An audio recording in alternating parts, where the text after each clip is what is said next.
আসসালামু আলাইকুম। অদু সদু মধু জনতা,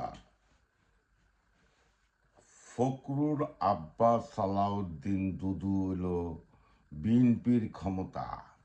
বিএনপির ক্ষমতা কি জানেন? বর্তমান বিএনপি জনগণের সাথে কোনো সম্পৃক্ত নাই। আছে কার সাথে? চান্দা, গুন্ডা, হত্যা, মামলা। এই হলো বিএনপির ক্ষমতা।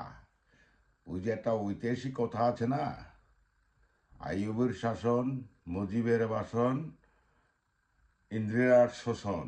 ইন্দিরার শোষণ নিজের দেশে করে নাই, প্রতিবেশী বাংলাদেশ, নেপাল, ভুটান, শ্রীলঙ্কা এই দেশগুলো শোষণ করছে। এই জন্য হলো ইন্দিরার শোষণ। আর মুজিবের গলা ছিল ভালো, যদিও আলায় বন্ড, কিন্তু গলা ছিল ভালো, এই জন্য তাকে বলে মুজিবের ভাষণ। আর আইয়ুবের শোষণ শাসন মানে আইয়ুবের ডান্ডা, জনতা হইতো ঠান্ডা। এটা হলো ইউনিভার্সাল ট্রু। আর বিএনপির কি আছে? কিছুই নেই। চান্দা, ধান্দা, লুটপাট এই। আর জামাতের কি আছে জানেন? জামাত, আপনার যাই কিছু বলেন, এটা ঐতিহ্যবাহী দল। তাদের শিক্ষা দীক্ষা, অবকাঠামো, শৃঙ্খলা পৃথিবীর মধ্য সাউথ এশিয়ার মধ্যে কোনো দেশের কোনো দলের এই ধরনের নাই।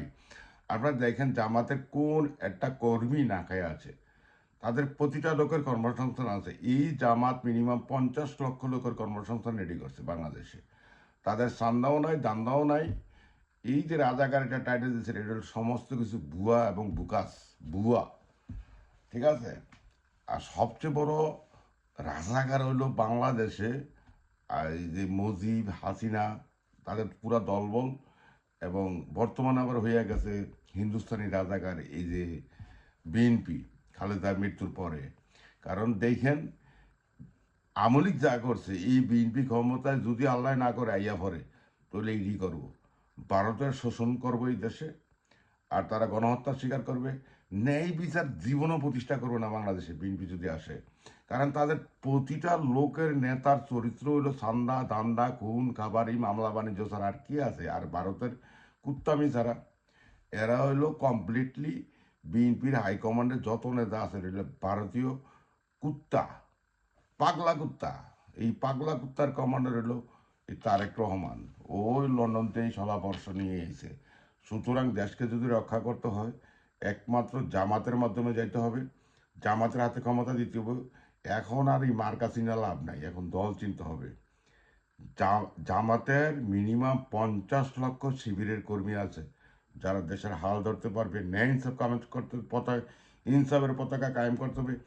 ইনসাফের পতাকা যেদিন বাংলার আকাশে উঠবে, সেদিন মনে করেন যে এই ভারতের চাটামি বন্ধ হয়ে যাবে, দালালি বন্ধ হয়ে যাবে, দুর্নীতি বন্ধ হয়ে যাবে। তখনই আমাদের দেশ স্বাধীনতার পতাকা অক্ষুণ্ণ থাকবে। এবং বাংলাদেশে কোটি কোটি মানুষের কর্মসংস্থান হবে। এবং বাংলাদেশের চিকিৎসা ব্যবস্থা উন্নত হবে। যেদিন দুর্নীতি মুক্ত হবে, সেদিনই ইনসাফের পতাকা বাংলার আকাশে উঠবে। সেটাই ইউনিভার্সাল ট্রু, ইউনিভার্সাল সত্য। এই দান্দামি চান্দামি আপনার তো দেখছি। ওই যে শেখ হাসিনা ব্যাগছে 71-এর চেতনা, আর ওই যে এখন বিএনপি শুরু করছে জিয়াউর রহমানের চেতনা। কিন্তু মূলত কোনো হালাই কোনো চেতনা নেই, এটি হলো বাটফারি। এইটাই চিরন্তন সত্য। বাংলাদেশ জিন্দাবাদ, ইনকলাব জিন্দাবাদ।